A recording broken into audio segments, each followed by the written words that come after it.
সময় কাটানোর জন্য দাবা লুডো খেলতে পারবে কিনা? দাবা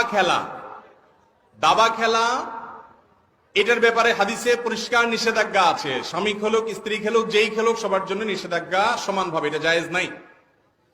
আর লুডো খেলা যেহেতু তখন সাহাবীদের যুগে এই টাইপের লুডো খেলা ছিল না, কিন্তু দাবা লুডো এগুলা একই টাইপ, কাছাকাছি টাইপ খেলা। এই ধরনের খেলা নয়, বরং স্বামী স্ত্রী খেলবেন হলো শারীরিক কসরত হয় এরকম খেলা, যেমন কুস্তা কুস্তি। Randy Orton, and that's what he needs to do. Well, he has to. He had him up for that tombstone.